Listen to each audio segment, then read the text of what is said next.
ఆత్మీయ ఆరాధన సందేశము ద్వారా ఉన్నతమైన దేవుని సంగతులను మహాజ్ఞానముగా నేర్చుకుంటున్నటువంటి మీ అందరికీ మన ప్రభువును రక్షకుడునైన యేసుక్రీస్తు వారి పేరిట నా హృదయపూర్వకమైన వందనములను తెలియజేయుచున్నాను. ప్రియులారా, ఈరోజు దేవుని గ్రంథము నుండి ఒక ఆలోచనాత్మకమైనటువంటి సందేశమును మనము నేర్చుకుందాం. ప్రపంచ మానవాళిని దేవునికి దూరం చేస్తున్నటువంటి దుష్టశక్తి అపవాది. వాడు మనుష్యులను దేవునికి దూరం చేస్తున్నాడు. ఎలా దూరం చేస్తున్నాడు అంటే, ఈ లోకములో ఉన్న వాటిని గొప్పవిగా చూపిస్తూ ఇవే శాశ్వతములు అని భ్రమపరుస్తూ దేవుని వాక్యమునకు మనుషులను వాడు దూరం చేస్తున్నాడు. ఈరోజు ప్రకటింపబడుతున్నటువంటి దేవుని వాక్యమును మనుషులు విననొల్లకున్నారంటే దానికి కారణం ఏంటి?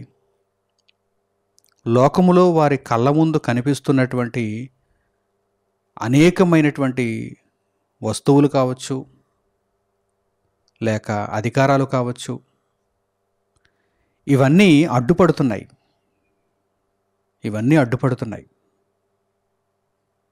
నిజంగా మీరు ఆలోచన చేయండి. ఒక మనిషి దేవునికి దూరం అయిపోతున్నాడంటే కారణం ఏమిటి అనగానే, అది ఒక ఆస్తి కావచ్చు, అది ఒక శరీర సుఖం కావచ్చు, అది మనిషి యొక్క ఇష్టము కావచ్చు, అది ఒక అధికారం కావచ్చు. ఇటువంటివి మాత్రమే మనిషిని దేవునికి దూరం చేస్తున్నాయి. దేవుని మార్గములో సంతోషించవలసినటువంటి మనిషి ఇహ సంబంధమైనటువంటి వాటి యందు సంతోషిస్తున్నాడు. దేవుని మార్గములో, దేవుని వాక్యములో, దేవుని చిత్తములో సంతోషించవలసినటువంటి మనిషి వేటి యందు సంతోషిస్తున్నాడు? లోక సంబంధమైన వాటి యందు సంతోషిస్తున్నాడు. నిజంగా లోక సంబంధమైన వాటి యందు అంత గొప్ప సంతోషం ఉన్నదా?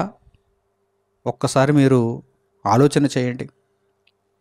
లోక సంబంధమైన వాటి యందు అంత గొప్ప సంతోషం ఉన్నదా? అంటే ఒక బంగారమునందు కానీ, ఒక వెండి యందు కానీ, లేక ఒక ధనము యందు కానీ, లేక ఒక భూమి యందు కానీ, భవనాల యందు కానీ, మిక్కిలి వెల కలిగినటువంటి ఇతరమైనటువంటి వస్తువులు పదార్థాల యందు కానీ, అధికారముల యందు కానీ మనిషికి అంత సంతోషం ఉన్నదా అంటే నిజానికి లేదు. కానీ తాత్కాలికంగా ఏదో సంతోషాన్ని మనిషి వెతుక్కుంటున్నాడు. దేవుని మార్గములో ఉన్నటువంటి అసలైనటువంటి సంతోషాన్ని మనిషి కోల్పోతున్నాడు. అందుచేత దేవుడు ఒక గొప్పదైనటువంటి మర్మమును ఇక్కడ తెలియజేస్తున్నాడు. ఒక గొప్పదైనటువంటి మర్మమును దేవుడు తెలియజేస్తున్నాడు. అదేమిటంటే, ఈరోజు నాకు మీకు మధ్య అడ్డుగా ఉన్నటువంటి ఈ లోక సంబంధమైన వాటి యందు మీరు సంతోషిస్తున్నారే, మీ సంతోషము శాశ్వతంగా ఉండదు అని దేవుడు ఒక మర్మమును ఇక్కడ తెలియజేస్తున్నాడు. నా నుండి మిమ్మును ఏదైతే దూరము చేస్తున్నదో దాని యందు మీరు సంతోషిద్దామని అనుకుంటున్నారు, కానీ ఆ సంతోషము మీ నుండి దూరం అవుతుంది అని దేవుడు ఒక రహస్యాన్ని ఇక్కడ తెలియజేస్తున్నాడు. ఈ రహస్యాన్ని కనుక మీరు తెలుసుకోగలిగితే, లేదు ఏదైతే నాకు దేవుణ్ణి దూరం చేస్తున్నదో దానిలో నాకు సంతోషం ఉండదు, దానిలో నేను సంతోషాన్ని పొందలేను అని చెప్పి వాటిని కాదని దేవుని దగ్గరకు మీరు రాగలుగుతారు. ఆ మర్మమును తెలుసుకోవాలి. అర్థమవుతుందా మీకు? మరలా చెబుతున్నాను, జాగ్రత్తగా వినండి. వేటినైతే గొప్పవిగా మీరు ఆలోచన చేస్తూ, వేటి వలననైతే మీరు దేవునికి దూరం అయిపోతున్నారో వాటిలో మీరు సంతోషాన్ని వెతుక్కుంటున్నారు కదా. వాటి యందు సంతోషము ఉండదని, వాటి యందు మీరు శాశ్వతముగా సంతోషించలేరని దేవుడు తెలియజేస్తున్నాడు. దేవుడు చెప్పేటువంటి ఆ రహస్యాన్ని గనుక మీరు అర్థం చేసుకోగలిగితే, ఈరోజు దేవుని నుండి మిమ్మల్ని దూరం చేస్తున్న వాటి యందు మీరు సంతోషించలేరని మీకు అర్థమవుతుంది. దేవుని వాక్యంలోనికి వెళదాం. ఈ సంగతులను దేవుని మాటల ద్వారా ఇప్పుడు మనం తెలుసుకుందాం. జాగ్రత్తగా ఈ సందేశాన్ని మీరు వెంబడించాలి, చివరి వరకు వినాలి, జీవిత పాఠాన్ని మీరు నేర్చుకోవాలి. అనేక మంది మనుషులు దేవునికి దూరం అయిపోతున్నారు. వేటి వలన? లోక సంబంధమైనటువంటి వాటి వలన. లోక సంబంధమైన వాటి వలన వాటిలో సంతోషాన్ని వెతుక్కుంటున్నారు మనుషులు. కానీ అవి నిజంగా సంతోషాన్ని ఇస్తున్నాయా? అవి నిజంగా సంతోషాన్ని ఇవ్వగలవా? ఇప్పుడు దేవుని మాటలను ఈ సందర్భమై ఆలోచిస్తూ మనము నేర్చుకుందాం. పరిశుద్ధ గ్రంథము నుండి యెహెజ్కేలు గ్రంథము 7వ అధ్యాయము 19వ వాక్యాన్ని జాగ్రత్తగా మీరు గమనించండి. యెహెజ్కేలు గ్రంథము 7వ అధ్యాయము 19వ వాక్యం. ఇశ్రాయేలీయులు దేవుని నుండి దూరం అయిపోతున్నారు. దేవునికి ఇశ్రాయేలీయులకు మధ్య ఏవి అడ్డుగా వస్తున్నాయి అంటే, వారు కోరుకుంటున్నటువంటి వెండి, బంగారం, వస్త్రాలు, భవనాలు, ఆస్తిపాస్తులు ఇవన్నీ కూడా అడ్డుగా వచ్చేస్తున్నాయి. ఇప్పుడు దేవుడు ఏమంటున్నాడు చూడండి. యెహెజ్కేలు గ్రంథము 7వ అధ్యాయము 19వ వాక్యం. తమ వెండిని వీధులలో పారవేయుదురు. ఏం చేస్తారు ఇశ్రాయేలీయులు? తమ వెండిని వీధులలో పారవేయుదురు. వెండిని పారవేయడం ఏంటి? వెండిని పారవేయడం ఏంటి?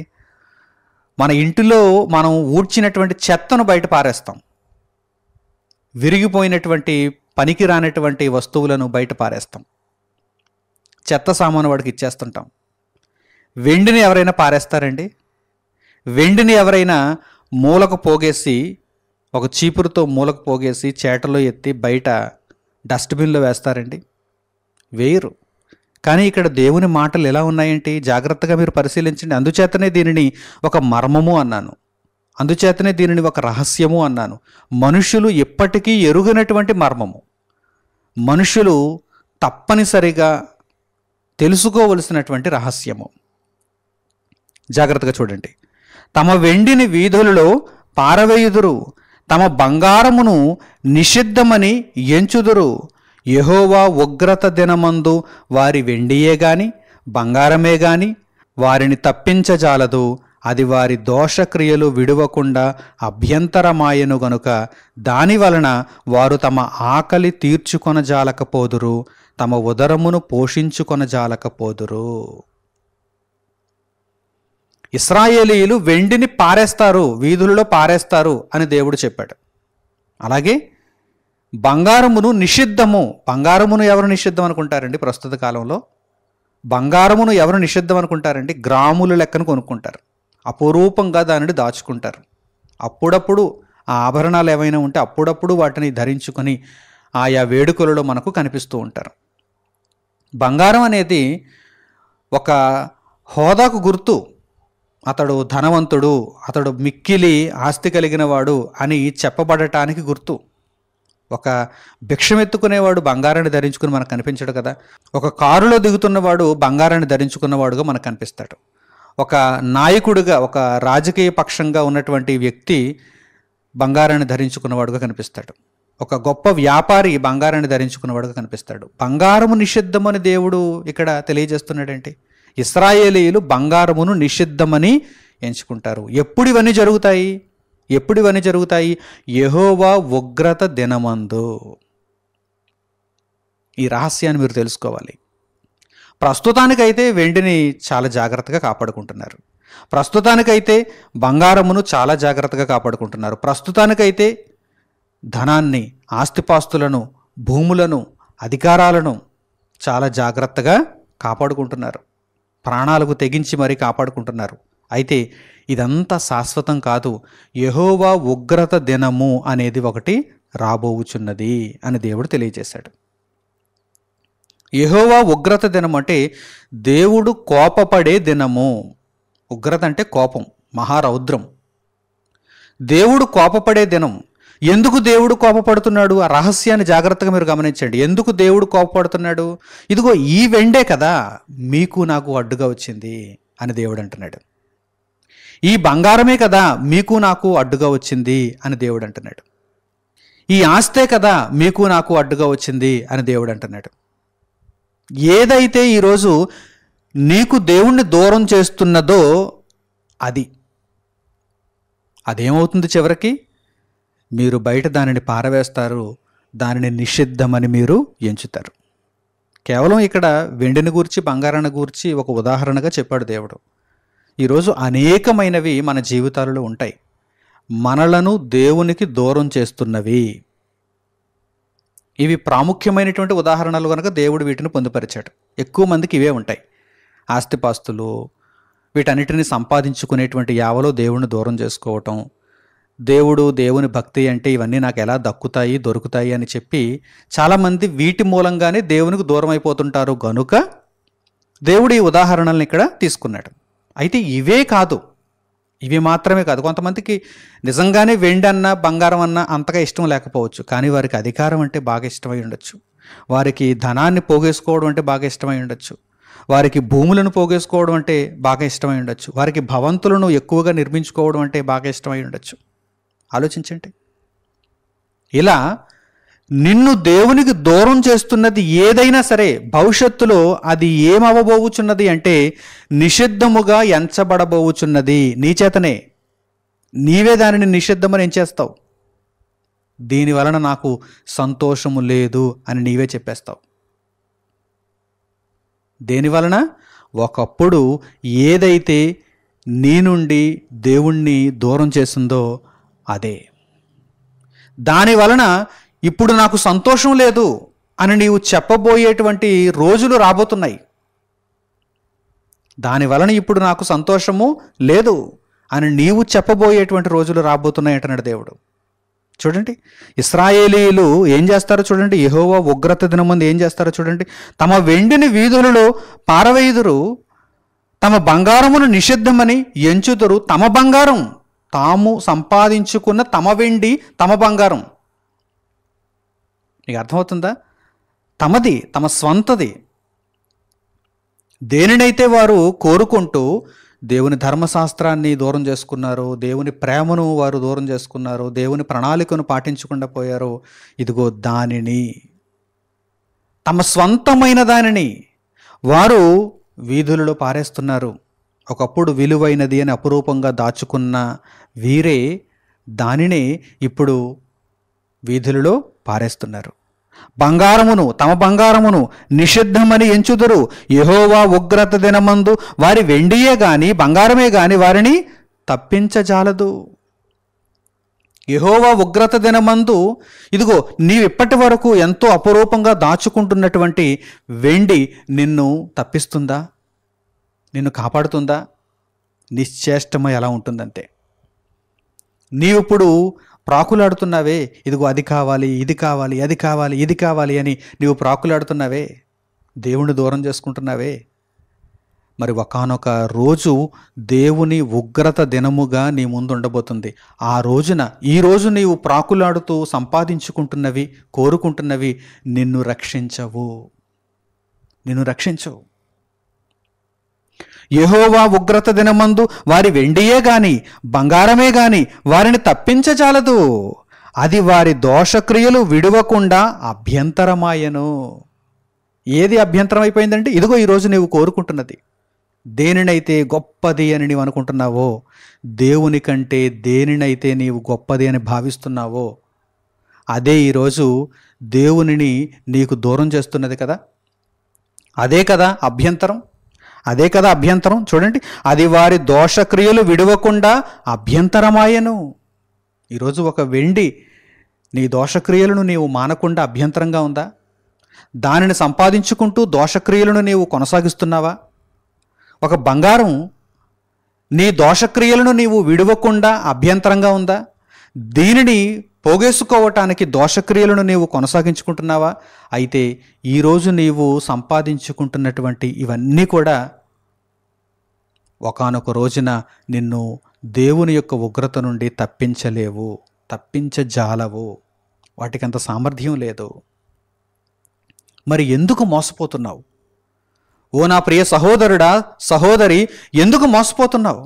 ఈ విషయం తెలియకే కదా, ఈ విషయం తెలియకే కదా, ఈ మర్మం నీకు అర్థం అవ్వకే కదా. వెండి వెనక పరుగులు, బంగారము వెనక పరుగులు, ఆస్తులు వెనక పరుగులు, భూములు వెనక పరుగులు, అందచందాలు, అధికారాలు, వీటన్నిటి వెనక పరుగులు, లోక సంబంధమైనటువంటి రంగుల జీవితం, దీని వెనక పరుగులు. దేనిని కాదనుకుంటున్నావు ఈరోజు? దేవుణ్ణా? వీటన్నింటినీ కోరుకుంటూ ఎవరిని కాదనుకుంటున్నావు? ఎవరిని దూరం చేసుకుంటున్నావు?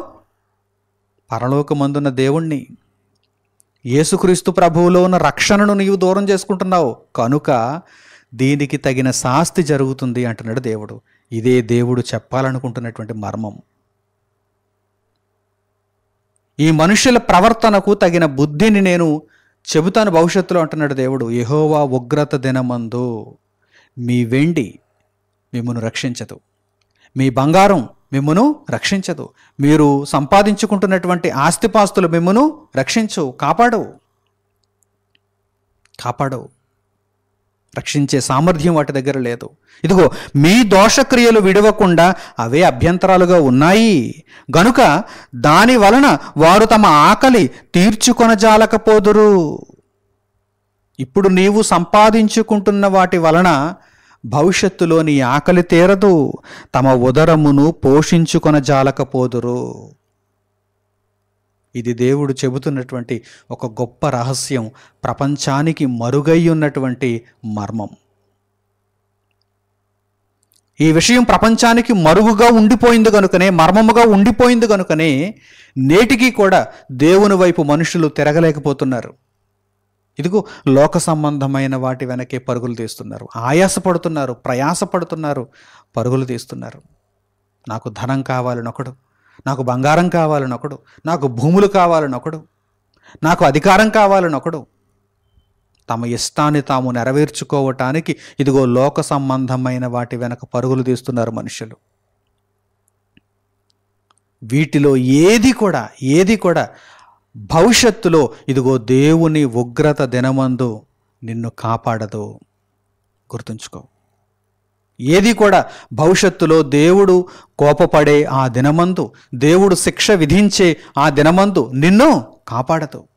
ఇది నిశ్చయం, నిన్ను కాపాడదు. అలాగే పరిశుద్ధ గ్రంథము నుండి జెఫన్యా పుస్తకంలో 1వ అధ్యాయము 18వ వాక్యాన్ని కూడా మీరు చూడగలిగితే దేవుడు ఈ రహస్యాన్ని ఇక్కడ కూడా తెలియజేస్తున్నాడు. జెఫన్యా పుస్తకము 1వ అధ్యాయము 18వ వాక్యాన్ని మీరు చూడండి. యెహోవా ఉగ్రత దినమున తమ వెండి బంగారములు వారిని తప్పింపలేకపోవును. మాటి మాటికి దేవుడు ఈ రహస్యాన్ని మనుషులతో పంచుకుంటున్నాడు చూడండి, తెలియజేస్తున్నాడు చూడండి. ఆయన యెహోవా ఉగ్రత దినమందు నిన్ను కాపాడేది ఏమిటి అనగానే, ఇదిగో నీవు దేవుని కొరకు బ్రతికితే ఆ బ్రతుకు నిన్ను కాపాడుతుంది.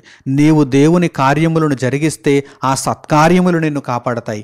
కానీ నీవు సంపాదించుకుంటున్నటువంటి వెండి బంగారము నిన్ను తప్పించదు, రక్షించదు. ఒకవేళ ఇవే రక్షించేవైతే నీతిమంతులందరూ వీటినే కదండి పోగేసుకోవాలి. ఏ నీతిమంతుడైనా వెండి కొరకు ఆలోచించి, బంగారం కోసం ఆలోచించి, భూముల కోసం ఆలోచించి, ఆస్తిపాస్తులను మిక్కిలిగా పెంచుకోవటం కోసం ఆలోచించి తన జీవితాన్ని గడిపినట్టుగా మనకు ఎక్కడైనా కనిపిస్తుందా? పరిశుద్ధ గ్రంథాన్ని మీరు పూర్తిగా పరిశీలించండి. నీతిమంతుల జీవితాలు ఏమని సాక్ష్యం ఇస్తున్నాయంటే, ఇదిగో దేవుని కొరకు సమస్తాన్ని కోల్పోయినా కానీ దేవుణ్ణి మాత్రం మనం దూరం చేసుకోకూడదు అనేటువంటి విషయాన్ని మనకు బోధిస్తున్నాయి. కానీ నేటికి కూడా పరిశుద్ధ గ్రంథాన్ని చదువుతున్న వారికి కూడా ఈ మర్మము అర్థం కాలేదు. పరిశుద్ధ గ్రంథాన్ని బోధిస్తున్న వారికి కూడా ఈ మర్మము అర్థం కాలేదు. దేవుడు అంటున్నాడు చూడండి, యెహోవా ఉగ్రత దినమున తమ వెండి బంగారములు వారిని తప్పింపలేకపోవును. రోషాగ్ని చేత భూమి అంతయు దహింపబడును. హఠాత్తుగా ఆయన భూనివాసులందరినీ సర్వనాశనము చేయబోచున్నాడు. హఠాత్తుగా వస్తుందండి ఆ ప్రమాదం. అది మన మరణమైన, ప్రభువు రెండవ రాకడైనా అది హఠాత్తుగా జరిగేది. చెప్పి చెప్పి చెప్పి దేవుడు ఇదిగో రేపే, ఇదిగో ఫలానా తేదీనే, ఇదిగో ఫలానా సమయమునే అని ముందుగా చెప్పి చెప్పి చెప్పి దేవుడు జరిగించడండి హఠాత్తుగా. మీరు అనుకోనని వేళలో, మీరు ఊహించని గడియలో అదుగో ఆ ఉగ్రత దినము రాబోవుచున్నది. అది మీ మరణమైనా లేక ప్రభువు రాకడైనా, రెండు ఒకటే. మన జీవితంలో రెండు ఒక విధమైనటువంటివే. ప్రభువు రాకడ జరిగినా మనము వెళ్ళాలి, మన మరణము తటస్థించినా మనం వెళ్ళాలి. ఈ రెండింటిలో ఏదైనా మనకు ముందుగా చెప్పి జరుగుతుందా? మనం పుట్టినప్పుడే దేవుడు మన డెత్ డేట్ కూడా ఇచ్చేసాడా? ఏమండి, మనం పుట్టినప్పుడు బర్త్ డేటు మనకు హాస్పిటల్లో ఆ నర్సులు, ఆ డాక్టర్సు సర్టిఫై చేసిస్తారు. ఇదిగో ఫలానా తేదీన ఫలానా సమయానికి నువ్వు పుట్టావు, ఇన్ని గంటలు ఇన్ని నిమిషాలు నువ్వు పుట్టావు. అలాగే అదే మాదిరిగా ఇన్ని గంటలకు ఇన్ని నిమిషాలకు ఫలానా తేదీన నీవు మరణిస్తావు అని చెప్పగలిగిన వారు ఎవరైనా ఉన్నారా? దేవునికి తెలిసినా మనకు చెబుతాడా? అదొక మర్మం కదా, అది మనకు తెలియని సంగతి కదా. అందుచేతనే దేవుడు అంటున్నాడు, అది హఠాత్తుగా వస్తుంది, హఠాత్తుగా వస్తుంది. ఒకవేళ ఆ విషయమే తెలిస్తే సరేలే, కొంతకాలం లోకం కోసం బ్రతికి చివరి 4 రోజులు, చివరి కొన్నాళ్ళు దేవుని కోసం బ్రతికేద్దాం అని ఒకవేళ మీరు కుటిలంగా ఆలోచించడానికైనా ఒక అవకాశం ఉండవు. కానీ అలా ఆలోచించడానికి కూడా అవకాశాన్ని దేవుడు ఇవ్వలేదు. యెహోవా ఉగ్రత దినము నీ మీదకి హఠాత్తుగా వస్తుంది, హఠాత్తుగా వస్తుంది. ఆయన రోషాగ్ని, కోపముతో కూడిన అగ్ని భూనివాసులందరినీ సర్వనాశనం చేయటానికి, లయము చేయడానికి రాబోవుచున్నది. నీవు సంపాదించుకున్న వెండి నిన్ను కాపాడుతుందా? హాస్యాస్పదంగా లేదా మాట? నీవు సంపాదించుకున్న వెండి నిన్ను కాపాడుతుందా? నీవు సంపాదించుకున్న బంగారం నిన్ను కాపాడుతుందా? నీవు పోగేసుకుంటున్నటువంటి ఈ భూములు, ఆస్తిపాస్తులు, ఈ అధికారాలు ఇవన్నీ నిన్ను కాపాడతాయా? లేదు. మరి అలాంటప్పుడు నీవు దేవుని కొరకు ఎంత ఉన్నతంగా బ్రతకాలి, నీవు దేవుని కొరకు ఎంత ఆసక్తితో బ్రతకాలి ఇప్పుడు ఆలోచించు ఓ నా ప్రియ సహోదరుడా, సోదరి. హఠాత్తుగా ఏ రోజున నా ముగింపు ఉండబోతుందో నాకు తెలియదు గనక నేను ఉన్నన్నాళ్ళు, దేవుడు నాకు పరిచయమైన తరువాత నేను ఉన్నన్నాళ్ళు యేసుక్రీస్తు ప్రభువు రక్షణలో కొనసాగాలనేటువంటి పట్టుదల మనలో ఉండాలండి. ఆ ఆసక్తిని మనము తెచ్చుకోవాలండి. అటువంటి బ్రతుకును, అటువంటి జీవన విధానాన్ని మనం చూపించాలండి. అప్పుడు మాత్రమే యెహోవా ఉగ్రత దినమందు మనము తప్పింపబడతాం. లేదంటే ఇదిగో ఈరోజు ఏవైతే నిన్ను దేవుని నుండి దూరం చేస్తున్నాయో వాటి యందు నీకు సంతోషము లేనటువంటి రోజులు రాబోతున్నాయి. జాగ్రత్త. నీవే చెప్పేస్తావు, ఇదిగో వీటి కోసమా నేను పరుగులెట్టింది, వీటిని సంపాదించుకోవటానక నేను దోషక్రియలను మానకుండా ఉండినది, వాటిని కొనసాగించుకున్నది వీటి కోసమా? ఇప్పుడు ఇవేవి కూడా నన్ను రక్షించలేకపోతున్నాయే.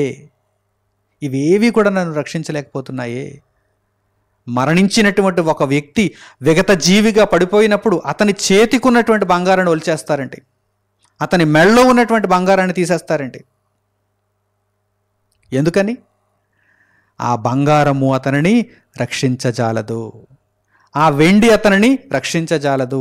అతని ఒంటికి ఉన్నా లేకపోయినా ఒకటే, ఉపయోగం లేదు, నిరుపయోగం కనుక ఒలిచేస్తారు, ఆ తర్వాత సమాధి చేసేస్తారు.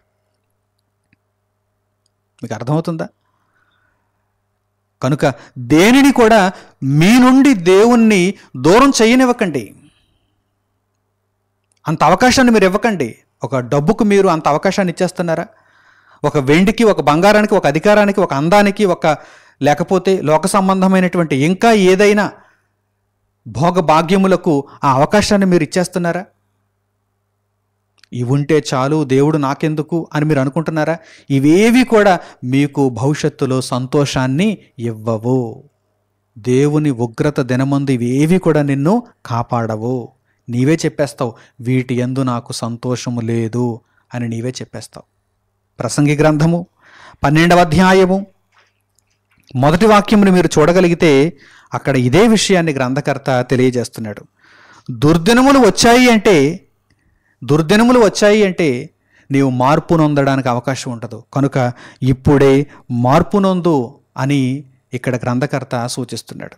చూడండి, ప్రసంగి గ్రంథము 12వ అధ్యాయము 1వ వాక్యము నుండి, దుర్దినములు రాకముందే, యెహోవా ఉగ్రత దినము రాకముందే ఆ శిక్ష నీ మీదకి దిగకముందే, దుర్దినములు రాకముందే, ఇప్పుడు వీటి యందు నాకు సంతోషము లేదని నీవు చెప్పు సంవత్సరములు రాకముందే. వీటి యందు నాకు సంతోషం లేదు, ఇదిగో నేను ఈ బంగారం కోసమా, ఈ వెండి కోసమా, ఈ ఆస్తి కోసమా, ఈ భూమి కోసమా దేవుణ్ణి దూరం చేసుకున్నది అని నీవు ఆశ్చర్యపోతావు. ఇప్పుడు నీకు మర్మముగా ఉన్న సంగతి ఎప్పటికైనా బయలుపరచబడుతుంది. ఆ రోజున నీవు ఆశ్చర్యపోతావు. కానీ ఉపయోగం ఏముంది? కనుక ఇప్పుడే నీవు మార్పు నొందాలని దేవుని వాక్యం సూచిస్తోంది. నీ బాల్య దినముల యందు నీవు నీ సృష్టికర్తను స్మరణకు తెచ్చుకోవాలని దేవుని వాక్యం సూచిస్తోంది. అంతే తప్ప దుర్దినములు వచ్చిన తర్వాత అయితే ప్రయోజనం లేదు. కనుక దుర్దినములు రాకముందే, దుర్దినములు వచ్చిన తరువాత అనలేదే. దుర్దినములు వచ్చిన తర్వాత నీవు జ్ఞాపకానికి తెచ్చుకో, అప్పుడు నీకు అంతా అర్థమవుతుంది కనుక జ్ఞాపకానికి తెచ్చుకుందు కానీ దేవుడు రాయించాడా? లేదు. దుర్దినములు రాకముందే. ప్రస్తుతానికైతే నాకు ఇంకా దుర్దినములు రాలేదు, మీకు దుర్దినములు రాలేదు.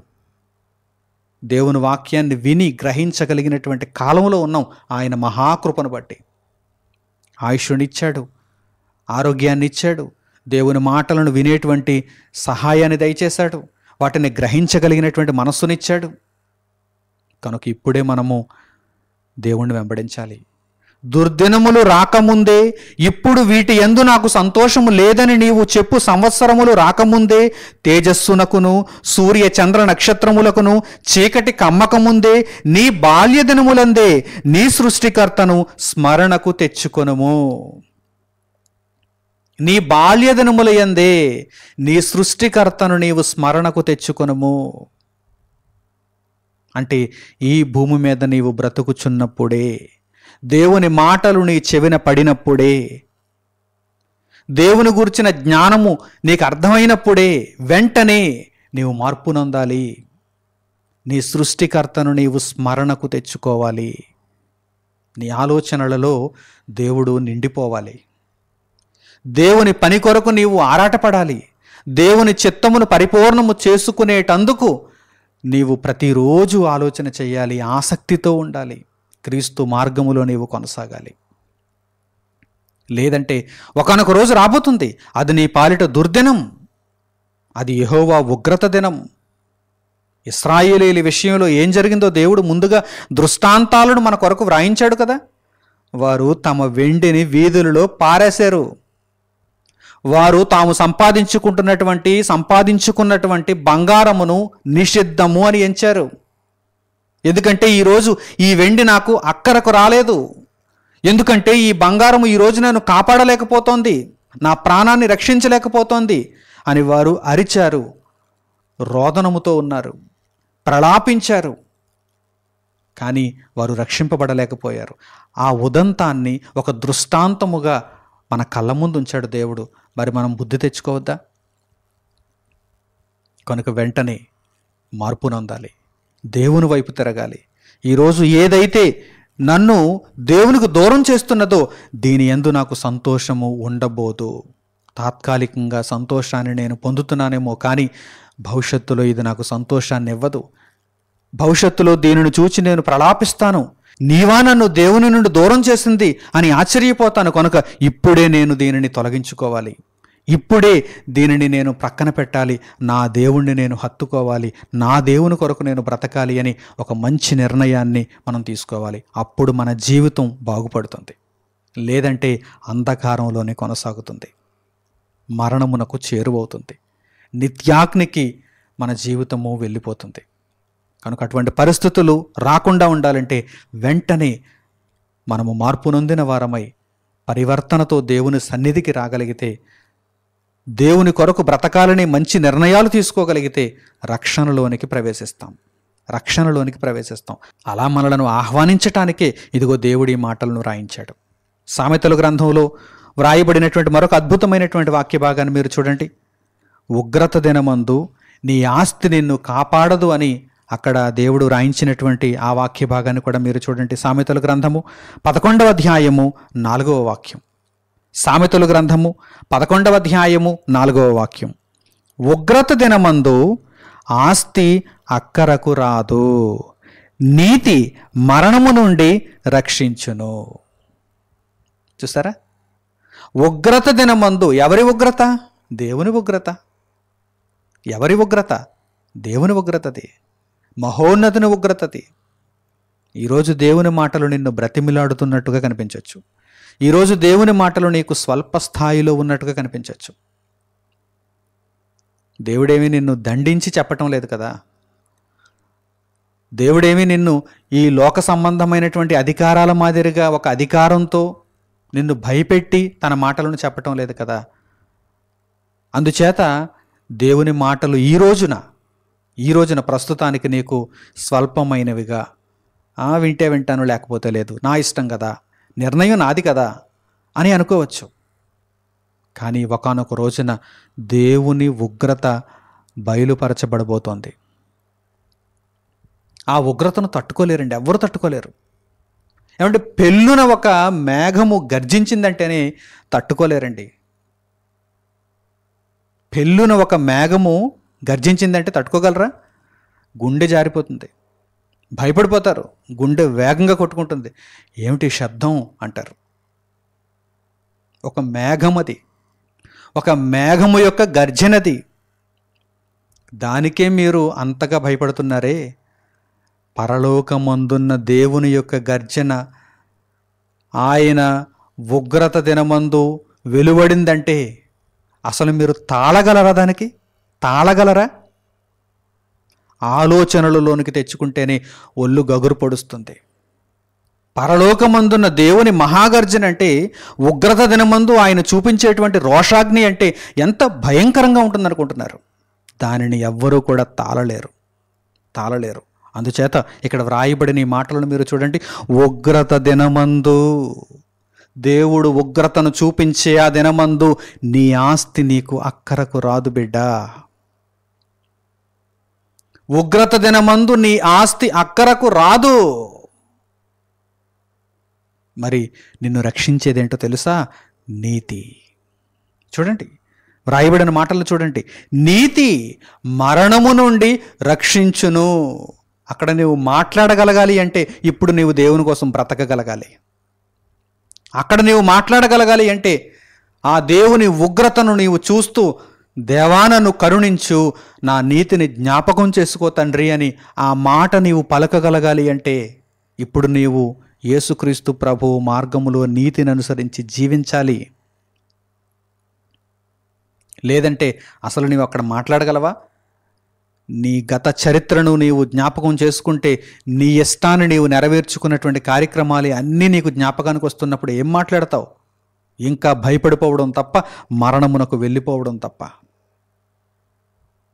అక్కడ నిన్ను రక్షించగలిగేది ఏదైనా ఉన్నది అంటే అది కేవలము నీ నీతి. దేవుడు యేసుక్రీస్తు ప్రభువు ద్వారా నీకు అనుగ్రహించిన నీతి, ఆ నీతి నిన్ను మరణము నుండి రక్షిస్తుంది. కనుక నీతిని అనుసరించు అని దేవుడు ఇప్పుడు చెబుతున్నాడు. దుర్దినములు రాకముందే ఈ విషయాన్ని నీవు గుర్తెరగాలి అంటున్నాడు దేవుడు. వచ్చిన తర్వాత ఎవ్వరూ ఏం చేయలేరు. దేవుడు కూడా నిన్ను రక్షించలేడు. ఉగ్రతను చూపించడం తప్ప దేవుడు ఆ పరిస్థితులలో నిన్ను రక్షించటానికి వీలు పడదు. కనుక ఇప్పుడు నీవు దేవుని కొరకు బ్రతికితే తప్పనిసరిగా ఆయన నిన్ను రక్షిస్తాడు. నీతి మరణము నుండి రక్షించును.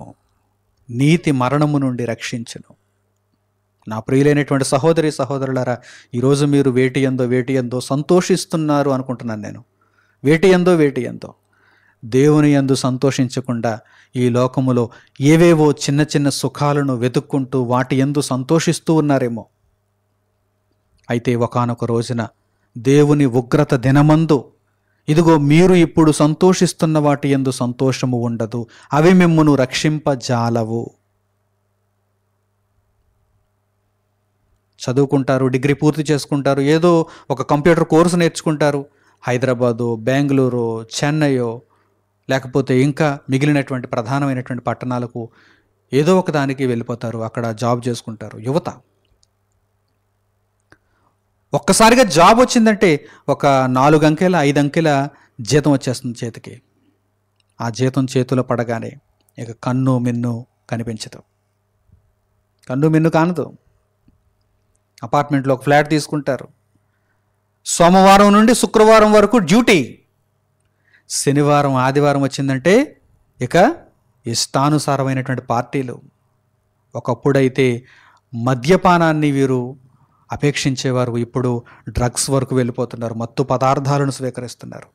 వారి జీవితాలు ఎలా ఉన్నాయంటే చీకటి సంబంధమైనటువంటి జీవితాలుగా కనిపిస్తున్నాయి. ఇలా ఒకరా ఇద్దరా అంటే లేదు, ప్రతి ఒక్కరూ కూడా ఇదే కోవలో ఉన్నారు. ఆ సాఫ్ట్వేర్ జాబులు చేస్తున్నటువంటి వారిలో ప్రతి ఒక్కరూ కూడా ఇదే కోవకు సంబంధించిన వారుగా ఉన్నారు. ఎవరిలోనైనా భక్తి ఉందా? మీరు ఉద్యోగం చేసుకోండి, జానుడి పొట్టను పోషించుకోవడానికి ఉద్యోగం చేసుకోండి, ఆ జానుడి పొట్టను పోషించుకోండి, మీ కుటుంబాన్ని పోషించుకోండి, దేవుని కొరకు మీరు బ్రతకండి. కనీసం వారంలో ఆ 2 రోజులైనా దేవుని కొరకు మీరు ఆలోచిస్తున్నారా? వీకెండ్ అంటారు. వీకెండ్ అంటే వారి మదిలో పుట్టేటువంటి ఆలోచనలు ఏంటంటే మందు తాగాలి, సిగరెట్ కాల్చాలి, ఆ మత్తు పదార్థాలు తీసుకోవాలి, పబ్బులకి వెళ్ళాలి, గెంతాలి, లేకపోతే హాలిడే ట్రిప్లు వేసుకోవాలి. ఇష్టానుసారమైనటువంటి జీవితం అంటే ఇష్టానుసారమైనటువంటి జీవితం ప్రస్తుతానికైతే బాగానే కొనసాగిపోతుంది. ఇష్టానుసారమైన జీవితం. వారంలో 5 రోజులు డ్యూటీ, 2 రోజులు సెలవు. ఆ సెలవు రోజులలో ఇష్టానుసారంగా నీవు తినడం, త్రాగడం, గెంతడం, నెల అయ్యేసరికి జీతం. ఇదంతా నిన్ను దేవునికి దూరం చేస్తున్నదా? ఈ జీవితం నిన్ను దేవునికి దూరం చేస్తున్నదా? అయితే ఈ జీవితమునే నీవు అసహ్యించుకునేటువంటి రోజులు రాబోతున్నాయి. ఏ రంగుల జీవితం అయితే నిన్ను దేవుని నుండి దూరం చేస్తుందో ఆ రంగుల జీవితమే నీ చేత అసహ్యింపబడటానికి సిద్ధమవుతోంది. కానీ ప్రయోజనం లేదు. నీవు అలా అసహ్యించుకున్నా దేవుని ఉగ్రతా దినమందు అసలు ఏమీ ప్రయోజనం ఉండదు. కనుక ఇప్పుడు నీవు మేల్కోవాలి. ఇప్పుడు నీవు మేల్కోవాలి, మనోనేత్రములు తెరుచుకోవాలి. నేను దేవుని కొరకు బ్రతకవలసిన వాడనుగా వచ్చాను, నేను దేవుని సంకల్పమును నెరవేర్చుకొనవలసిన దానిగా పుట్టాను. కనుక నా జీవితం ఇలా వ్యర్థమైపోకూడదు. అర్థవంతంగా పరిశుద్ధ గ్రంథంలో ఉన్న దేవుని మాటలను నేను చక్కగా నేర్చుకొని నా బ్రతుకును దేవుని కొరకు సమర్పించుకోవాలి అని ఇప్పుడు నీవు చక్కని నిర్ణయాలు తీసుకోగలిగితే నీతిని అనుసరించగలిగిన వాడవవుతావు, నీతిని వెంబడించగలిగిన దానవవుతావు. ఆ నీతి నిన్ను మరణము నుండి రక్షిస్తుంది. లేదంటే ఉగ్రత దినమందు ఆస్తి అక్కరకు రాదు. ఉగ్రత దినమందు ఇదిగో ఈరోజు నిన్ను దేవుని నుండి ఏదైతే దూరం చేస్తున్నదో అది అక్కరకు రాదు, నిన్ను రక్షింపజాలదు. ఎన్నో ఉదాహరణలను దేవుడు పరిశుద్ధ గ్రంథంలో పొందుపరిచాడు. ఇశ్రాయేలీయులు ప్రధానమైనటువంటి ఉదాహరణ. ఆ తర్వాత వ్యక్తులుగా మనం చూడగలిగితే ఇస్కరియోతు యూదా కూడా ఒక ఉదాహరణగా మనకు కనిపిస్తున్నాడు.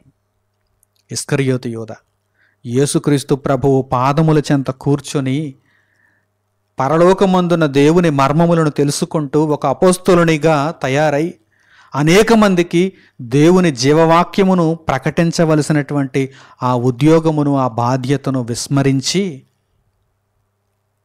దేని వైపు చూచాడు? ధనము వైపు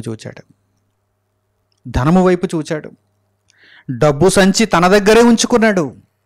యేసుక్రీస్తు ప్రభువును వెంబడిస్తున్నటువంటి కాలములో డబ్బు సంచిని తన దగ్గరే ఉంచుకున్నాడు. అందులో వేయబడినటువంటి సొమ్మును కాజేస్తూ వస్తున్నాడు.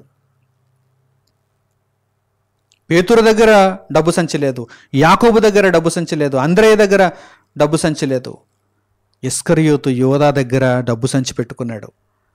ఎందుకు డబ్బు సంచి తన దగ్గర పెట్టుకున్నాడంటే, ఒక ట్రెజరర్గా ఎందుకున్నాడంటే అందులో వేయబడినటువంటి కానుకలలో కొంత దొంగిలిస్తూ వస్తున్నాడు, కాజేస్తూ వస్తున్నాడు.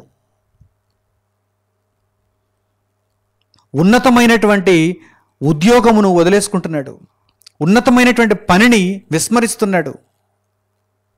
ఇదిగో ఈ డబ్బే నాకు ప్రధానం అనుకున్నాడు. దేవుణ్ణి అడ్డు పెట్టుకుని డబ్బు సంపాదించుకొని ఆ డబ్బు వలన నేను సంతోషించాలి అనుకున్నాడు. చివరికి ఇస్కరియోతు యూదా గతి ఏమైపోయిందో మీ అందరికీ తెలియనిది కాదు. పోయి ఉరి పెట్టుకున్నాడు. చివరకు యేసుక్రీస్తు ప్రభువును అప్పగించటానికి కూడా నాకెంత ఇస్తారని అడుగుతున్నాడు. చూడండి, ప్రభువును అప్పగిస్తాను, నాకెంత ఇస్తారని అడుగుతున్నాడు. 30 వెండి నాణెములకు కుదుర్చుకున్నాడు బేరాన్ని. ఏమండి, అంతకు మునిపే కదండి వ్రాయబడ్డాయి మాటలు. ఇస్కరియోతు యోధా ఈ భూమి మీద నివసిస్తూ ఇదిగో ఈ దుశ్చర్యలకు పాల్పడుతున్నటువంటి ఆ సందర్భాలకు ముందుగానే పరిశుద్ధ లేఖనాలు వ్రాయబడ్డాయి కదండి. ఇప్పటి వరకు మనం చదువుకున్నాం. యెహెజ్కేలు గ్రంథము 7వ అధ్యాయము 19వ వాక్యమైన, జెఫన్యా గ్రంథము 1వ అధ్యాయము 18వ వాక్యమైన, ప్రసంగి గ్రంథము 12వ అధ్యాయము మొదటి 2 వాక్యాలైన, సామెతలు గ్రంథము 11వ అధ్యాయము 4వ వాక్యమైన, ఈ వాక్య భాగాలన్నీ అప్పటికి వ్రాయబడి ఉన్నాయా లేదా? వ్రాయబడి ఉన్నవే. మోషే ధర్మశాస్త్రం ఉన్నది, ప్రవక్తల గ్రంథాలు ఉన్నాయి. కానీ దేవుని మాటలు ఇస్కరియోతు యోధా హృదయంలోనికి వెళ్ళాయా అంటే వెళ్ళలేదండి. ఇశ్రాయేలీయులు తమ వెండిని వీధులలో పారేశారు. ఇశ్రాయేలీయులు తమ బంగారమును నిషిద్ధమైనదిగా ఎంచారు. నీ ఆస్తి ఉగ్రత దినమందు నీకు అక్కరకు రాదు. ఇలా వ్రాయబడిన మాటలన్నీ కళ్ళ ముందే సాక్ష్యాలుగా ఉన్నా కానీ ఇస్కరియోతు యోధా మరల వెండినే కోరుకున్నాడు. ఈ రోజుకి కూడా ఇస్కరియోతు యోధాకైతే అదిగో మోషే ధర్మశాస్త్రము, ప్రవక్తల గ్రంథాలు మాత్రమే ఉన్నాయి. మనకైతే క్రొత్త నిబంధన కూడా మన కళ్ళ ముందు ఉంది. ఆదికాండము మొదలుకొని ప్రకటన గ్రంథం వరకు పరిపూర్ణముగా సంపూర్ణముగా వ్రాయబడిన గ్రంథము మన కళ్ళ ముందు ఉంది. ఇప్పుడు మనము ఇస్కరియోతు యోధా వలె ప్రవర్తిస్తే ఇంకేమైనా ఉందా? నాడు మోషే ధర్మశాస్త్రమును, ప్రవక్తల గ్రంథములను తన కళ్ళ ముందుంచుకొని పాపము చేసినటువంటి ఇస్కరియోతు యోధా పోయి ఉరిపెట్టుకున్నాడు. ఈరోజు క్రొత్త నిబంధన కూడా మన కళ్ళ ముందు ఉంది. మోషే ధర్మశాస్త్రము, ప్రవక్తల గ్రంథములు, క్రొత్త నిబంధన. ఇదిగో ఇస్కరియోతు యోధా చరిత్ర కూడా మన కళ్ళ ముందుంది. నేడు ఇన్ని సాక్ష్యాలు, ఇన్ని దృష్టాంతాలు మన కళ్ళ ముందున్నా మనము తప్పు చేస్తున్నామంటే మనము ఇస్కరియోతు యోధా కంటే దౌర్భాగ్యులం అయిపోతున్నామా లేదా ఒక్కసారి గమనించండి. లోకమందున్నటువంటి మనుషులందరూ దేవుణ్ణి దూరం చేసుకుంటున్నారు. ధనము నిమిత్తము దేవుణ్ణి దూరం చేసుకుంటున్నారు. ఆస్తుపాస్తుల కొరకు దేవుణ్ణి దూరం చేసుకుంటున్నారు. అందచందాల కొరకు దేవుణ్ణి దూరం చేసుకుంటున్నారు. సుఖభోగములతో కూడినటువంటి బ్రతుకు నిమిత్తము దేవుణ్ణి దూరం చేసుకుంటున్నారు. వీరందరూ కూడా ఇస్కరియోతు యోధా కంటే పరమ దౌర్భాగ్యులుగా మారడానికే అని మీరు తెలుసుకోవాలి. ఇదే దేవుడు చెప్పాలనుకుంటున్నటువంటి మర్మం, మనుషులకు అర్థం కాకుండా ఉండిపోయినటువంటి మర్మం. యేసుక్రీస్తు ప్రభువును అమ్మి 30 వెండి నాణెములు సంపాదించుకోవాలనుకున్నాడు. చూడండి, ఆ వాక్య భాగాన్ని ఒకసారి జ్ఞాపకం చేసుకోండి. మత్తయి సువార్త 26వ అధ్యాయము 14వ వాక్యం నుండి, మత్తయి సువార్త 26వ అధ్యాయము 14వ వాక్యం నుండి చూడండి. అప్పుడు 12 మందిలోనొకడగు ఇస్కరియోతు యోధా ప్రధాన యాజకుల యొద్దకు వెళ్ళి, నేనాయనను మీకు అప్పగించిన ఎడల నాకేమి ఇత్తురని వారిని అడిగాను. ఇస్కరియోతు యోధా మొదట వెళ్ళాడు, ప్రధాన యాజకుల దగ్గరికి వెళ్ళాడు. వెళ్ళి, నేను ఆయనను మీకు అప్పగించేస్తే మీరు నాకేమిత్తురు అంటే మనసంతా దేని మీద ఉంది? ధనం మీద ఉంది, వెండి మీద ఉంది, ఆస్తిపాస్తుల మీద ఉంది. నేను ఆయనను మీకు అప్పగించిన ఎడల మీరు నాకేమిత్తురు. చాలా దారుణం అయిపోయాడండి, చాలా దారుణం అయిపోయాడండి. ఈరోజు మనుషులందరి ప్రవర్తన ఇంతే కదా. ఏవేవో లోక సంబంధమైన వాటి నిమిత్తము దేవుని దూరం చేసుకుంటున్నారు. ఆ రోజు ఇస్కరియోతు యోధా కూడా ఇదిగో 30 వెండి నాణెముల నిమిత్తము దేవుని దూరం చేసుకుంటున్నాడు. చూడండి, అందుకు వారు 30 వెండి నాణెములు తూచి వానికి ఇచ్చిరి. వాడప్పటి నుండి ఆయనను అప్పగించుటకు తగిన సమయము కనిపెట్టుచుండెను. ఆ ధనాన్ని తీసేసుకున్నాడు, ఆ వెండిని తీసేసుకున్నాడు.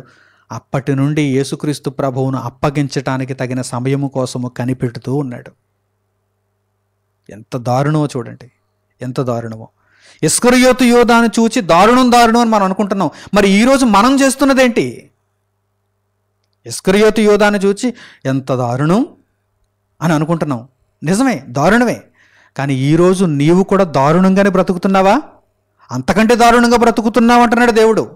ఎందుకంటే ఇస్కరియోతు కళ్ళ ముందున్నవి మోషే ధర్మశాస్త్రము మరియు ప్రవక్తల గ్రంథాలు. మరి నీ కళ్ళ ముందున్నవి మోషే ధర్మశాస్త్రము, ప్రవక్తల గ్రంథాలు, క్రొత్త నిబంధన కూడా.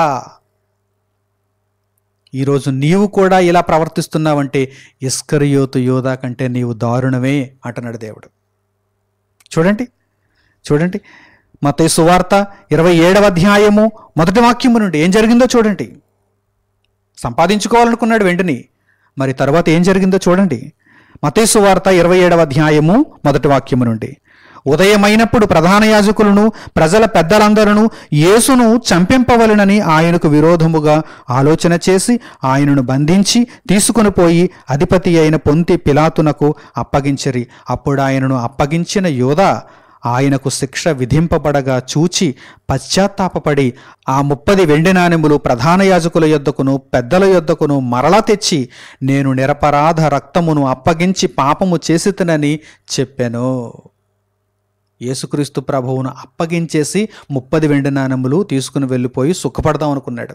కానీ ఎప్పుడైతే యేసుక్రీస్తు ప్రభువునకు శిక్ష విధింపబడడం చూస్తున్నాడో పశ్చాత్తాపపడుతున్నాడు. ఈ వెండి ఈరోజు నన్ను కాపాడుతుందా? ఈ 30 వెండి నాణెములు ఇదిగో నా మీద ఉన్నటువంటి దోషమును పరిహరిస్తాయా? వీటిని నేను తినగలనా? ఈ 30 వెండి నాణెములను ఉపయోగించుకుని నేను సుఖపడగలనా? ఒక నీతిమంతుని రక్తమును నేను అప్పగించి ఈ 30 వెండి నాణెములను సంపాదించుకున్నానా? అసలు దీనివలన నేను ఏమైనా సంతోషించగలనా, సుఖించగలనా అని ఒక్కసారి వాటి వైపు చూచుకొని వెంటనే పరుగు తీశాడు. ప్రధాన యాజకుల దగ్గరకు, పెద్దల దగ్గరకు, ఎవరి దగ్గర అయితే ఒప్పందం చేసుకున్నాడో, ఎవరి దగ్గర అయితే ఆ 30 వెండి నాణెములు తీసుకున్నాడో వారి దగ్గరకు పరుగు తీశాడు. వెంటనే వచ్చేసాడు వారి దగ్గరికి. వచ్చి ఏమంటున్నాడు? నేను నిరపరాధ రక్తమును అప్పగించి పాపము చేసేతని, ఆ పాపమును తొలగించడానికి ఈ 30 వెండి నాణెములు ఎందుకు పనికిరావు అని చెప్పి వారితో మాట్లాడుతున్నప్పుడు వారేమంటున్నారు చూడండి. దానితో మాకేమి, నీవే చూచుకొనుమని చెప్పగా, ఉగ్రత దినమందు నీ ఆస్తి నీకు అక్కరకు రాదని నీకు తెలియదా? దానితో మాకేమి, నీవే చూచుకొనుమని చెప్పగా అతడు ఆ వెండి నాణెములు దేవాలయములో పారవేసి, బాగా జాగ్రత్తగా ఈ మాటలను మీరు అర్థం చేసుకోవాలి, ఆగాలి, ఆలోచించాలి, అర్థం చేసుకోవాలి. దేవుడు ఏమన్నాడు? యెహెజ్కేలు గ్రంథంలో దేవుడు ఏమన్నాడు? ఇశ్రాయేలీయులు తమ వెండిని వీధులలో పారవేయుదురు. ఎందుకంటే ఆ వెండి నిన్ను రక్షించదు, ఆ బంగారం నిన్ను రక్షించదు, నీ ఆస్తి నిన్ను రక్షించదు. నేను పదే పదే చెబుతూ ఉంటాను, దేవుని వాక్యమును ప్రకటించినప్పుడల్లా, సందర్భం వచ్చినప్పుడల్లా చెబుతూ ఉంటాను, ఇదిగో ఈ లోక సంబంధమైన వాటి వెనక పరుగులు తీయకండి అని చెబుతూ ఉంటాను. ఎందుకని? ఇదే పరమార్థం, ఇదే పరమార్థం. వాడు యేసుక్రీస్తు ప్రభువును అప్పగించి 30 వెండి నాణెములైతే తెచ్చుకున్నాడు, సంపాదించుకున్నాడు. కానీ వెంటనే వాడికి అర్థమైంది, ఉగ్రత దినం వచ్చేసింది, వాడి మరణదినం సమీపించింది. ఇక వాడికి అర్థమైపోయింది. వాడు ఏం చేస్తున్నాడు చూడండి. దేవాలయములో ఆ 30 వెండి నాణెములను పారవేశాడు. దేవుడు ముందే చెప్పాడు కదా, దేవుడు చెప్పిన మాట తూచా తప్పకుండా జరుగుతుంది. ఆనాడు ఇస్కరియోతు యోధాలో జరిగింది. నేటికి ఏ నాటికైనా దేవుణ్ణి దూరం చేసుకుంటూ, దేవుణ్ణి దూరం చేసుకుని నిమిత్తము వేటినో సంపాదించుకుంటున్నారు చూసారా, వారందరి విషయంలో కూడా దేవుని మాట నెరవేరుతుంది. వారు పారేస్తారు, తాము సంపాదించుకున్న వెండిని పారేస్తారు, తాము సంపాదించుకున్న మిక్కిలిగా ప్రేమించిన బంగారాన్ని నిషిద్ధమని ఎంచుతారు. ఏది కూడా వారిని మరణము నుండి తప్పించదు. వీటి నిమిత్తమా నేను పరలోకమందున్న నా కన్న తండ్రి అయిన దేవుణ్ణి దూరం చేసుకున్నది అని ఆ రోజు లబోదిబోమని నెత్తి నోరు బాదుకున్నా కానీ ఉపయోగం లేదండి. దుర్దినములు రాకముందే, నీ బాల్య దినముల యందే నీ సృష్టికర్తను స్మరణకు తెచ్చుకొనుము. వ్రాయబడిన దేవుని మాటలవి. ఇస్కరియోతు యోధ ఈరోజు బుద్ధి తెచ్చుకుంటూ ఉపయోగం ఏముంది? ఉగ్రత దినం వచ్చేసింది, మరణదినం సమీపించింది. బాల్య దినముల యందు సృష్టికర్తను స్మరణకు తెచ్చుకోవాలి. కనీసం యేసు ప్రభువును అప్పగింపక ముందు అతని దగ్గర ఉన్నటువంటి డబ్బు సంచిలో నుండి కొంత దొంగిలిస్తున్నప్పుడైనా బుద్ధి తెచ్చుకున్నాడా? యేసుప్రభువు మాటలు వింటున్నప్పుడు బుద్ధి తెచ్చుకున్నాడా? క్షయమైన ఆహారము కొరకు కష్టపడకుడి, అక్షయమైన ఆహారమును నేను ఇచ్చుచున్నాను, ఇదిగో నా శరీరమునే లోకమునకు ఇచ్చుచున్నాను, నా రక్తమునే లోకమునకు ఇచ్చుచున్నాను, ఇదే నిజమైన ఆహారము, ఇదే నిజమైన పానము అని ఆయన ప్రకటించినప్పుడు విన్నటువంటి ఇస్కరియోతు యోధ హృదయం మారిందా అంటే మారలేదు. బాల్యదినముల యందు సృష్టికర్తను స్మరణకు తెచ్చుకోలేకపోయాడు. కనుక దుర్దినములు వచ్చేసాయి. దుర్దినములు వచ్చినప్పుడు ఏం చేయగలడు? దేవాలయములో ఆ 30 వెండి నాణెములను పారవేశాడు, పోయి ఉరిపెట్టుకొనెను. వెళ్ళిపోయాడు, ఉరిపెట్టుకున్నాడు, చచ్చిపోయాడు. మరణదినం హఠాత్తుగా వచ్చేసింది. మరణదినం పోయి ఉరిపెట్టుకొనెను.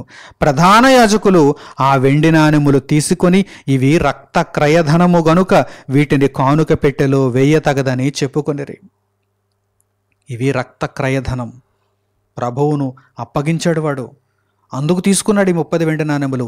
ఈ 30 వెండి నాణెములు కానుక పెట్టెలో వేయకూడదని వారు చెప్పుకొని, కాబట్టి వారు ఆలోచన చేసి వాటినిచ్చి పరదేశులను పాతిపెట్టుటకు కుమ్మరివాని పొలము కొనిరి.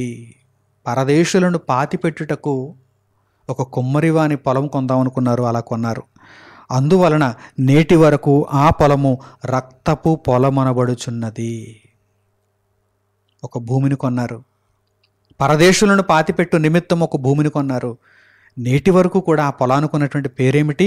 రక్తపు పొలము, ద ఫీల్డ్ ఆఫ్ బ్లడ్, రక్త క్రయధనముతో కొన్నటువంటి పొలము. అప్పుడు విలువ కట్టబడిన వాని అనగా ఇశ్రాయేలీయులలో కొందరు విలువ కట్టిన వాని క్రయధనమైన 30 వెండి నాణెములు తీసుకొని, ప్రభువు నాకు నియమించిన ప్రకారము వాటిని కుమ్మరివాని పొలమునకిచ్చిరి అని ప్రవక్త అయిన ఇర్మీయా ద్వారా చెప్పబడిన మాట నెరవేరెను. దేవుని మాటలు ఎప్పుడు కూడా నెరవేరుతాయండి, ఎప్పటికీ నెరవేరుతాయండి. ఇర్మీయా గ్రంథంలో మీరు చూడగలిగితే 32వ అధ్యాయము 6వ వాక్యం నుండి 9వ వాక్యం వరకు ఇదిగో ఈ మాటలు ముందుగా వ్రాయబడ్డాయి. ముందుగా వ్రాయబడిన ఆ మాటలు ఇప్పుడు నెరవేర్పుగా మనకు కనిపిస్తున్నాయి. నా ప్రియులైన సహోదరి సహోదరులారా, ఏం సంపాదించుకున్నాడు ఇస్కరియోతు యోధ?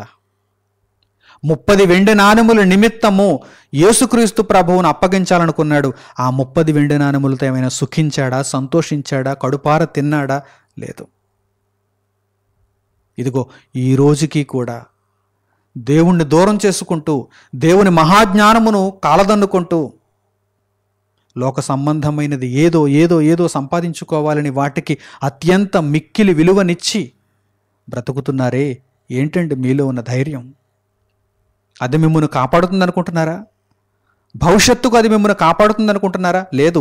ఈరోజు మీరు వింటున్న జీవము కలిగిన దేవుని మాట భవిష్యత్తుకు మిమ్మల్ని కాపాడుతుంది. ఈ మాట ప్రకారం మీరు జీవించినప్పుడు, నీతిని అనుసరించినప్పుడు, దేవుని యొక్క రహస్యములను తెలుసుకొని, దేవుని మర్మములను గ్రహించిన వారై దేవుని కొరకు మీ బ్రతుకులను సమర్పించుకున్నప్పుడు మీరు మరణము నుండి రక్షింపబడతారు. మరణమనగా నిత్యాగ్ని నరకము. ఆ నిత్య మరణము నుండి మీరు తప్పింపబడాలంటే దేవుని కొరకు మీరు బ్రతకాలి, దేవుని చిత్తమును మీరు నెరవేర్చాలి. ఇస్కరియోతు యోధావలే తప్పిపోకూడదు. ఆ తరువాత అపోస్తలుల కార్యముల గ్రంథములో ఈ ఇస్కరియోతు యోధ యొక్క దౌర్భాగ్యపు పని నిమిత్తము వ్రాయబడినటువంటి మాటలను చూడండి. అపోస్తలుల కార్యములు 1వ అధ్యాయము 18వ వాక్యం నుండి, అపోస్తలుల కార్యములు 1వ అధ్యాయము 18వ వాక్యం నుండి చూడండి. ఈ యోధ ద్రోహము వలన సంపాదించిన రోకలనిచ్చి యొక్క పొలము కొనెను. అతడు తలక్రిందుగా పడి నడిమికి బద్దలైనందున అతని పేగులన్నీయు బయటికి వచ్చెను. ఈ సంగతి యెరూషలేములో కాపురమున్న వారికి అందరికీ తెలియవచ్చెను గనుక వారి భాషలో ఆ పొలము అకెల్దమా అనబడి ఉన్నది. దానికి రక్త భూమి అని అర్థము. ఇందుకు ప్రమాణముగా అతని ఇల్లు పాడైపోవునుగాక, దానిలో ఎవడునూ కాపురముండకపోవునుగాక, అతని ఉద్యోగము వేరొకడు తీసుకొనుగాక అని కీర్తనల గ్రంథములో వ్రాయబడి ఉన్నది. ఇది కూడా వ్రాయబడిన మాట. ఇదిగో ఇస్కరియోతు యోధ విషయంలో నెరవేరిపోయింది. కీర్తనల గ్రంథానికి మీరు వెళ్ళి చూస్తే 109వ కీర్తన 8వ వాక్యంలో ఇదిగో ముందుగా ఈ విషయం వ్రాయబడింది. నిజంగా ఇస్కరియోతు యోధ కీర్తనల గ్రంథాన్ని చదివుంటే, ప్రవక్తల గ్రంథాలను అర్థం చేసుకునుంటే, మోషే ధర్మశాస్త్రమును చక్కగా అభ్యాసం చేసుంటే, అవన్నీ కూడా ఇస్కరియోతు యోధ హృదయంలో సుస్థిరంగా ఉండి ఉంటే, వాటి ప్రకారం ఇస్కరియోతు యోధ బ్రతికి ఉంటే పరిస్థితి ఎంతవరకు వచ్చినా లేదు. అన్నీ వ్రాయబడిన మాటలే, తన బ్రతుకులో నెరవేరుతున్నవన్నీ వ్రాయబడిన మాటలే. ఇదిగో అతడు నాశనమునకు వెళ్ళిపోయాడు. దేవుడు అలా ఉండకూడదని వ్రాయించాడు, అలా ఉన్నాడు ఇస్కరియోతు యోధ. అందుకే నాశనమును కొని తెచ్చుకున్నాడు. అతని ఇల్లు పాడైపోయింది, అందులో ఎవరునూ కాపురము లేరు. అతని ఉద్యోగము వేరొకడు తీసుకొనును. పూర్తిగా నాశనమైపోయాడు. దేని కొరకైతే అతడు వెంపర్లాడాడో, దేని వెనకైతే అతడు పరుగులు తీశాడో, దేని నిమిత్తమైతే దేవుణ్ణి దూరం చేసుకున్నాడో దాని యందు అతడు చివరకు సంతోషాన్ని పొందలేకపోయాడు, నాశనమైపోయాడు. నా ప్రియులైన సహోదరి సహోదరులారా, మీలో ఏ ఒక్కరూ కూడా ఇలా ఉండకూడదని ఈ పాఠ్యాంశం, ఈ దైవ సందేశం. నేటికి మీలో ఎవరైనా ఇలా ఉన్నారా? లోక సంబంధమైనటువంటి దేనినైనా సంపాదించుకుని నిమిత్తము దేవుణ్ణి దూరం చేసుకుంటున్నారా? మనకు ఉన్న వాటిని పెంటగా ఎంచుకుంటూ, వాటన్నింటినీ తృణప్రాయంగా విడిచిపెట్టుకుంటూ దేవుణ్ణి మరింతగా దగ్గర చేసుకోవాలండి. అంతే తప్ప దేవుణ్ణి దూరం చేసుకుంటున్నారా? ఈ పెంటను పోగేసుకోవటానికి, ఈ పెంటను పోగేసుకోవటానికి. ఎంత వెండిని సంపాదిస్తారు, ఎంత బంగారాన్ని సంపాదిస్తారు, ఎన్ని భూములను సంపాదిస్తారు, ఎన్ని ఎండ్లను సంపాదిస్తారు, ఎంత ఆస్తిని పోగేస్తారు. మీ విలువైన కాలాన్ని దేవుని కొరకు మీరు బ్రతకకుండా ఎందుకు మీరు నిర్వీర్యం చేసుకుంటున్నారు? ఆలోచించండి. మీరు సద్వినియోగం చేసుకోవాలి, కాలాన్ని సద్వినియోగం చేసుకోవాలి. దుర్దినములు రాబోతున్నాయి, దేవుని ఉగ్రతాదినము రాబోతున్నది. ఆ దినమున మీరు నిలబడాలి, మాట్లాడాలి. ఇదిగో మీరు జరిగించిన నీతి మిమ్మల్ని రక్షించే స్థితిలో మీరు ఉండాలి అంటే ఇప్పుడే దేవుని కొరకు మంచి నిర్ణయాన్ని తీసుకోండి. దేవుని కొరకు మీరు చక్కగా బ్రతకండి, దేవుని కొరకు చక్కగా బ్రతకండి. పౌలు గారు రోమీలకు రాసినటువంటి పత్రికలో వ్రాయబడినటువంటి ఈ విషయాలను ఇప్పుడు మీరు చూడండి. పౌలు గారు రోమీలకు రాసినటువంటి పత్రిక 11వ అధ్యాయము 8వ వాక్యం నుండి మీరు చూడండి. పౌలు గారు రోమీలకు రాసిన పత్రిక 11వ అధ్యాయము 8వ వాక్యం నుండి, ఇందు విషయమై నేటి వరకు దేవుడు వారికి నిద్రమత్తు గల మనస్సును, చూడలేని కన్నులను, వినలేని చెవులను ఇచ్చియున్నాడని వ్రాయబడి ఉన్నది. మరియు వారి భోజనము వారికి ఉరిగాను, బోనుగాను, ఆటంకముగాను, వారి క్రియలకు ప్రతిఫలముగాను ఉండునుగాక. వారు చూడకుండునట్లు వారి కన్నులకు చీకటి కమ్మునుగాక. వారి వీపును ఎల్లప్పుడూ వంగిపోవునట్లు చేయుము అని దావీదు చెప్పుచున్నాడు. దేవుణ్ణి దూరం చేసుకుంటూ ఏదో ఏదో ఏదో సంపాదించుకుందామని అనుకుంటున్నారా? ఏమవుతుందో తెలుసా? మీ భోజనం మీకు ఉరిగా మారిపోబోతోంది, అది ఒక బోనుగా మారిపోబోతోంది. సంతోషించలేరండి. భవిష్యత్తులో ఈరోజు మీరు సంపాదించుకుంటున్నటువంటి వాటి వలన సంతోషించలేరండి. గుర్తెరగండి, మనోనేత్రములు తెరుచుకోండి, ఆలోచించండి. ముందుగా వ్రాయబడినటువంటి మాటలివి, సుస్థిరమైన దేవుని మాటలివి. కీర్తనల గ్రంథంలో ఈ మాటలను మీరు చూడాలి అనుకుంటే 69వ కీర్తన 22వ వాక్యం నుండి మీరు చూడొచ్చు. 69వ కీర్తన 22వ వాక్యం నుండి ఇదిగో ఈ మాటలే వ్రాయబడ్డాయి. పౌలు గారు ఈ మాటలను మరలా జ్ఞాపకం చేస్తున్నారు. పౌలు గారు మరలా ఈ మాటలను రోమీయులకు పత్రికను రాస్తూ జ్ఞాపకం చేస్తున్నారు. నేటి వరకు దేవుడు వారికి నిద్రమత్తు కలిగినటువంటి మనస్సును, చూడలేని కన్నులను, వినలేని చెవులను ఇచ్చి ఉన్నాడు. కఠినంగా మారిపోతున్నారా? దేవుని వాక్యం ఇలాగే చెబుతారండి. సంపాదించుకోకపోతే ఎలా? ధనాన్ని పోగేసుకోకపోతే ఎలా? ఈరోజు ఆ ధనం ఉంటేనే కదా నలుగురు నన్ను గొప్పగా చూస్తారని మీరు అనుకుంటున్నారా? నలుగురిలో గొప్పగా ఉండడానికి మీరు ప్రయత్నం చేస్తే రేపటి రోజున దేవుని ఉగ్రతకు మీరు బలైపోతారు. జాగ్రత్త. దేవుని దృష్టికి గొప్పగా ఉండడానికి ప్రయత్నం చేయండి. ఈ నలుగురు ఈరోజు మిమ్మల్ని చీకొట్టినా పర్వాలేదు, మీ చుట్టూ ఉన్నటువంటి ఈ నలుగురు మిమ్మల్ని చీకొట్టినా పర్వాలేదు నేటికి. కానీ దేవుడు భలా నమ్మకమైన మంచి దాసుడా అని మిమ్మల్ని గూర్చి మాట్లాడాలి. అంతే తప్ప ఈ నలుగురు గొప్పగా చూస్తారని ధనాన్ని, ఆస్తులను పోగేసుకుంటూ దేవుని దృష్టిలో పనికి మాలిన వారైపోతున్నారా? కఠిన హృదయులుగా మారిపోతున్నారా? అలా మారిపోతే మీ భోజనం మీకు ఉరిగా ఉంటుంది, బోనుగా ఉంటుంది, ఆటంకంగా ఉంటుంది. మీ క్రియలకు ప్రతిఫలము చాలా దారుణంగా ఉంటుంది. కనుక వారు చూడకుండానట్లు వారి కన్నులకు చీకటి కమ్మును, వారి వీపు ఎల్లప్పుడూ వంగిపోవునట్లు చేయుము అని దావీదు పరిశుద్ధాత్మ ప్రేరణతో పలుకుతున్నాడు. అట్టి స్థితిలోనికి మీరు వెళ్ళకూడదు. ఇన్ని మాటలను తెలుసుకున్నారు, ఇంత జీవవాక్యమును ఈరోజు మీరు చెవులార విన్నారు, గ్రహించారు. మీ హృదయములలో ఈ దేవుని మాటలు సుస్థిరంగా నాటబడనియండి. మంచి నేలను విత్తబడినటువంటి విత్తనముల వలె ఈ దేవుని మాటలన్నీ కూడా మీ హృదయములో చక్కగా నాటబడనివ్వండి. దున్నబడినటువంటి నేలలో విత్తబడినటువంటి విత్తనముల వలె ఇదిగో ఈ దేవుని మాటలు చక్కగా నాటబడనివ్వండి. అప్పుడు మీరు 30 60 100 ఫలించేటువంటి అవకాశం కలుగుతుంది. కనుక మంచి నిర్ణయాలు తీసుకున్న వారై ఇక మీదట ఏది కూడా పరమందున్న దేవుని నాకు దూరం చేయటానికి వీలు లేదు. నేను దేవుని యొక్క మార్గంలో కొనసాగాలి, యేసుక్రీస్తు ప్రభువును పోలి నేను నడుచుకోవాలి, ఆయన నామమందు రక్షణ పొందినదాననై క్రీస్తు ప్రభువు అడుగుజాడలలో నడుచుకుంటూ దేవుని వెలుగును నిరంతరము నేను ఆశ్రయిస్తూ ఇక మీదట మిగిలి ఉన్నటువంటి జీవితకాలమంతటిని దేవుని చిత్తానుసారముగా నేను గడపాలి. నా యొక్క చివరి శ్వాస వరకు దేవుని యొక్క ఇష్టమును నేను పరిపూర్ణము చేసుకోవాలి అని ఒక తీర్మానంతో మంచి నిర్ణయమును మీరు తీసుకోగలిగితే, మీరు తీసుకున్నటువంటి ఈ నిర్ణయము ద్వారా మీరు కలిగి ఉండేటువంటి నీతి మరణము నుండి మిమ్మల్ని రక్షిస్తుంది. అనగా నిత్య వేదన నుండి, నిత్య నరకము నుండి మిమ్మల్ని తప్పిస్తుంది, నిత్యత్వాన్ని మీకు అనుగ్రహిస్తుంది. చక్కని నిర్ణయాలు తీసుకుంటారని హృదయపూర్వకంగా కోరుకుంటూ ఈ సందేశమును ఇంతటితో నేను ముగిస్తున్నాను. తండ్రి అయిన దేవునికి ప్రార్థనలో ఏకీభవించండి. మహోన్నతుడును మహాపరిశుద్ధుడునైన మా కన్న తండ్రి, ఈ సమయమందు మీ జీవము కలిగినటువంటి మాటలను ధారావాహికముగా మాకు అనుగ్రహించారు.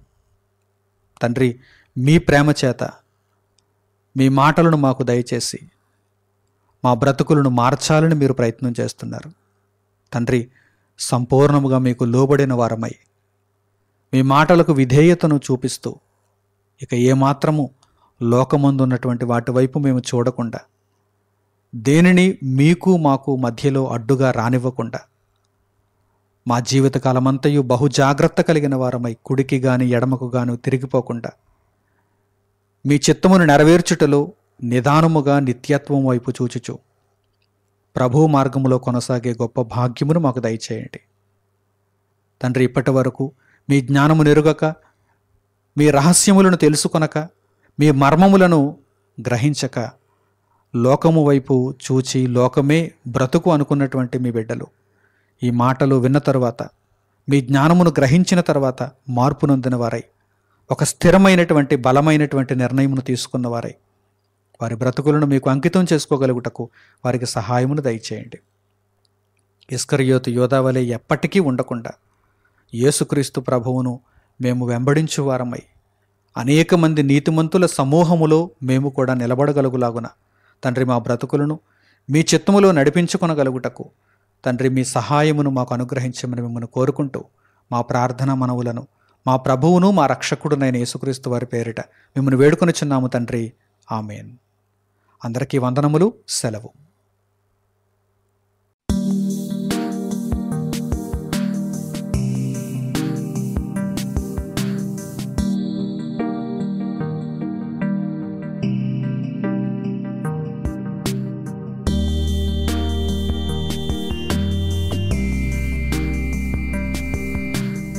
సహోదరులు మణికుమార్ గారు ప్రసంగించిన ఎన్నో ఆత్మ సంబంధమైన సంగతులను ఉచితముగా వీక్షించుటకు మా యూట్యూబ్ ఛానల్స్ ను తప్పక దర్శించండి.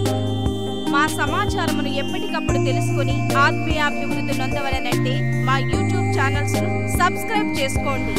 సత్వర నోటిఫికేషన్ల కొరకు సబ్స్క్రైబ్ బటన్ ప్రక్కనే ఉన్న బెల్ సింబల్ ను క్లిక్ చేయండి. మరిన్ని వివరములకు మీరు సంప్రదించవలసిన మా ఫోన్ నెంబర్స్ 8978414178 మరియు 83392766. ధన్యవాదములు.